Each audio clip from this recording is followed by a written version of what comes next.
Good evening and a very warm welcome to your English news package with radio and television Tonga News.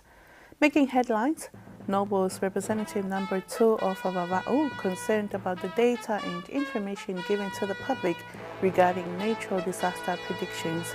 Commissioning of battery systems boosts Tonga's transition to renewable energy, and the Japanese embassy, in collaboration with the Chiga Tonga office, held a press tour this morning on Japan's economic assistance in Tonga. Now with the stories in details. The Legislative Assembly approved the first 2022 report by the Social Committee. This report is the outcome of the government's meeting with the Social Committee to address how COVID-19 reached the country and the operations in the aftermath of the Tonga Ha'apai eruption and tsunami. The report included natural disaster predictions in which the Noble's number 2 representative, Lord Nuku'alofa, raised his concerns on. Mark Ake tells you more. In the Social Committee's first report of 2022, the Noble 2 representative of Vava'u, Lord Nuku'alofa, said data and information given to the public regarding the prediction of a natural disaster must be more accurate to allow better preparation for future disasters. Concern is because of the operations of the ministries that work specifically on natural disasters, as Tonga has experienced the impacts of climate change and more frequent natural disasters. He added that he has heard many predictions from ministries that work to prevent natural disasters, and these predictions differ when the disasters occur. The Prime Minister, Honorable Nuku'alofa, responded and said that the best and most qualified people from relevant ministries are carrying out their roles in dealing with natural disaster predictions, and it is clear that early warning systems are more sophisticated these days. There were other issues raised during Parliament, including the need for a fair response from the government on how COVID-19 entered Tonga. However, the Social Committee reported that the Health Ministry survey of protocols used by workers at the wharf found that the workers strictly followed procedures under policy from their ministry. Tonga's first large-scale battery system, the largest in the South Pacific region, was commissioned yesterday at Tongatapu and will contribute to the country's transition to renewable energy. This is Tonga's first ever large-scale battery energy storage system and the largest in the South Pacific, and marks a significant milestone and tangible progress towards the government's national objectives for the energy sector towards our nation's transition to renewable energy. There are 2 battery energy storage systems under the Tonga Renewable Energy Project, or TREP, in 2 separate locations. The first battery energy storage system, which is for grid stabilization, is located at the Boboa Power Station, and the second, which is for load shifting, is located behind NEMO's new operations facility in Tongatapu. On the 13th of September 2019, the Government of Tonga signed a grant agreement for the Tonga Renewable Energy Project with a total contribution of $53.2 million from the Green Climate Fund, Asian Development Bank, Government of Australia, and the Government of Tonga. The Honourable Prime Minister cut the ribbon to open the systems in the presence of ADB's Director General, Pacific Department Leah Guiteres, and the Australian High Commissioner to Tonga, Her Excellency Rachel Moore. Honourable Nuku'alofa, during his remark, says that the government's vision is to achieve 70% of renewable energy by year 2025 under this new RAPID project, and it is of great importance to the Kingdom of Tonga. It reflects our dedication towards the Paris agreements, our SDGs, and towards reduction of greenhouse gas emission, reducing our reliance on imported fossil fuel for electricity generation through a more sustainable electricity generation supply through new renewable energy. We understand that a lot of development and transformation is required towards Tonga's electricity grid in order to achieve our national energy target. And we admit that this change cannot be done on our own. Close collaboration and dialogue between the Government of Tonga our development partners who are with us here today, is recognized as a priority if we are to achieve this target. Our transition to renewable energy requires several components that are essential to be in place in order for effective integration and management of renewable energy into our electricity grid. Firstly, implementation of renewable energy generation projects, which have completed a total of 7 solar, 1 wind generation project, with the completion of synergized 6 megawatt solar in December this year. Secondly, the network upgrade project is essential to be completed on the main island of Tongatapu and the outer islands, which will in turn not only improve safety, efficiency, and resilience of our distribution network, but will also allow for increased renewable energy to be injected into our grid. Lastly, battery energy storage system is an essential enabling technology that allows absorbing higher levels of generation from renewable energy sources. The technology helps stabilize the electricity grid for intermittent generation of renewable energies and allows for load shifting to store the solar generation during the day to be utilized during high customer load demands hours in Tongatapu. He commended the Green Climate Fund, ADB, the government of Australia and their team, Accor Energy for their hard work towards the successful completion of this important project.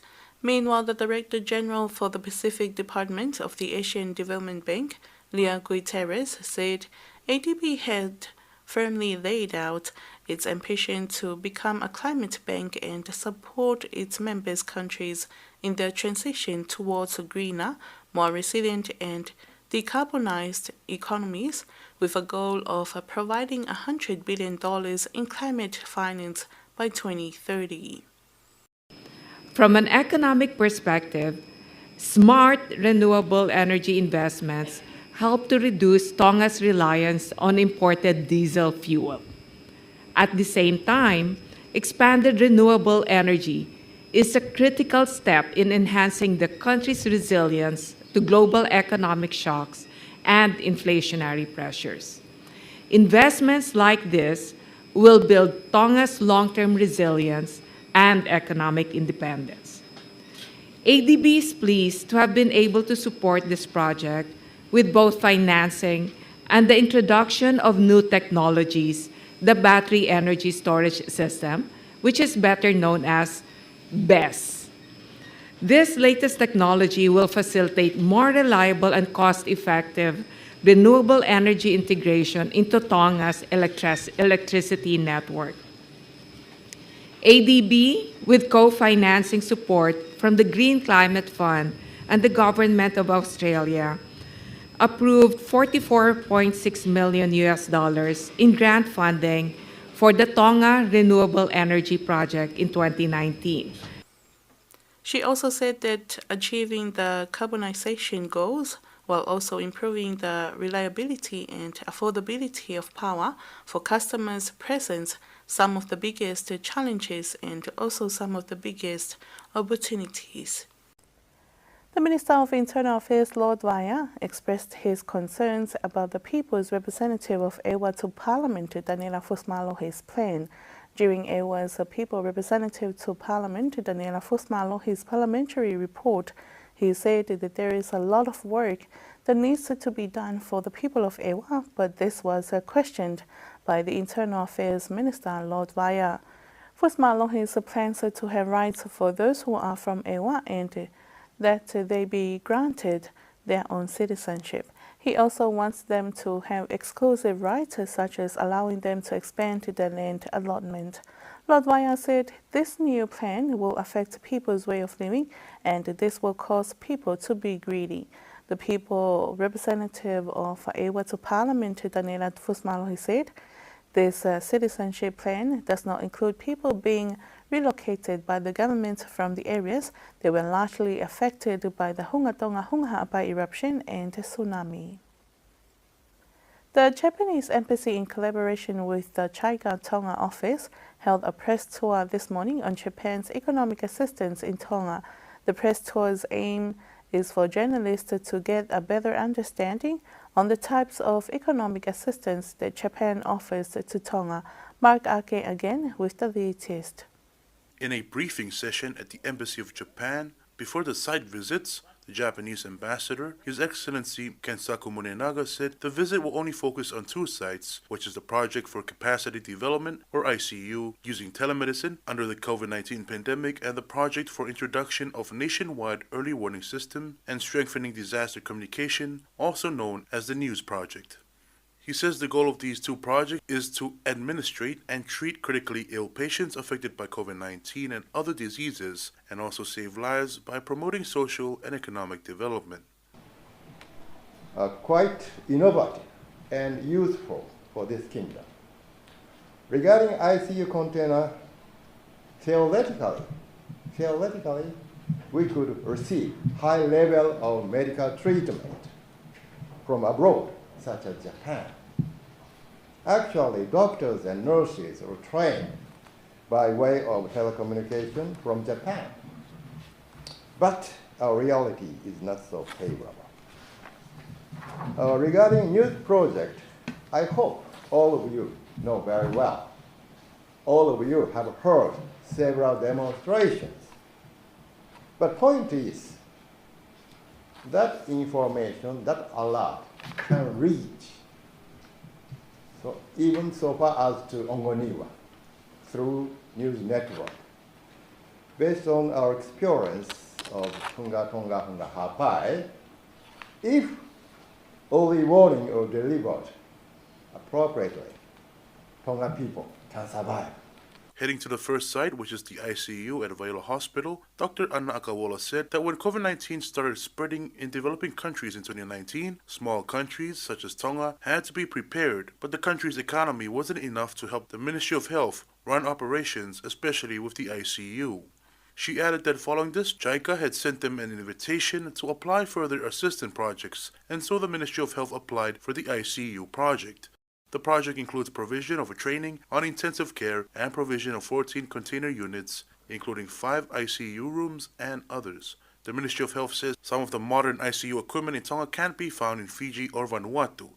As such, Dr. Akawola acknowledged Japan for their great assistance as it will help with their work in taking care of patients. The final site was the Tonga Broadcasting Commission headquarters, in which the representative from JICA, Hiroaki Takashima, gave a briefing on. And there are 3 components of the project. One is the emergency radio communication. If the office know that the possibility of the disaster, firstly they disseminate the information within the ministry concerned officials. So this project provides such machineries for the radio communications. From the headquarters of a meteorological office in the airport to the related ministries and some of the cars and some of the representatives.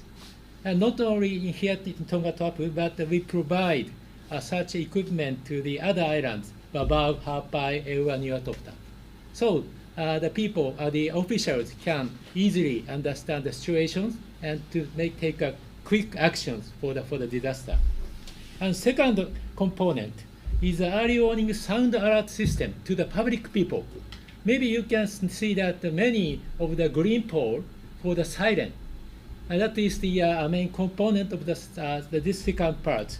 And third part is this radio medium waves radio system broadcasting from here to the other islands like Babau or Niua or Hapai. We provide such information through the radio, medium wave radio to such islands, and then they can know that the situations. The CEO of MEDIC, Paulamau, said that this is the first multi-hazard early warning system for all of Tonga, and the proposal was based on Tonga's vulnerability to natural disasters such as earthquakes, tsunamis, and cyclones. It was also aligned to the Tonga Strategic Development Framework, or DF2, the Sendai Framework for Disaster Reduction, 2015-2030, and also the UN Sustainable Development Goals, or SDGs, same period, which to improve resilience to natural disasters and impact of climate change. The project is, of course, absolutely necessary in order to sustain the crucial role of government before, during, and after natural disasters, and also its stakeholders. The building also serves as an evacuation center. The ICU project is worth 7.8 million paanga, while the news project is almost 60 million paanga. Participating at the press tour were Tonga Broadcast Commission, 87.5 FM, 88.6 FM, Batangi Tonga, Kelea Radio, and other local media. And over 1,000 Pacific Youth leaders, students, and young professionals met last week at the Pacific Youth Summit 2022 to highlight the connections between anti-corruption and sustainable development and boost the ambitions of the 2050 strategy for the Blue Pacific continent to address regional disaster risk reduction efforts and the global climate emergency. Participants joined the event in person at the USB Lautala campus and via Zoom from across the Pacific region.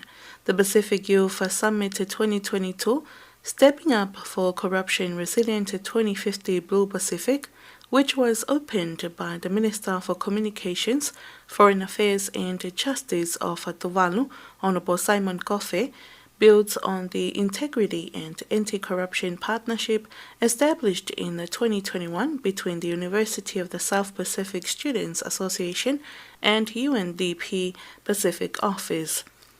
The event expands and strengthens youth engagement on integrity and anti-corruption, which resulted in the first Pacific Youth Summit on the 7th of December 2021. It represents further important consolidation of the growing Pacific Youth movement, and a Youth Summit is now expected to become an annual event. The long-day event kicked off with an anti-corruption march of nations by the Pacific youths from all three sub-regions of the Pacific and welcoming remarks from USB Students Association President Money Mate. While welcoming everyone to the summit, the president of the USB Students Association, Money Mate, reminded everyone of the transformational power of good governance for achieving the 2030 agenda. He sincerely hoped that the Pacific youths today will become important partners and engage with everyone through intergenerational dialogue and integrate their voices with each other for building a resilient Blue Pacific. The event focused on climate change and disaster risk reduction because the Pacific region, especially low-lying atoll nations, face an existential threat from the consequences of a global climate change. Concrete action, including to build integrity and fight corruption, are required to increase resilience and secure a sustainable future for the region. And that concludes tonight's English news package. But before we part, here's one final look at tonight's top stories. Noble's representative number 2 of Wava'u, concerned about the data and information given to the public regarding natural disaster predictions. Commissioning of battery systems to boost Tonga's transition to renewable energy, and the Japanese embassy, in the collaboration with the China Tonga office, held a press tour this morning on Japan's economic assistance in Tonga. And that's it for tonight. Thank you for your company. I'm Ali Sitopo. Have a blessed evening.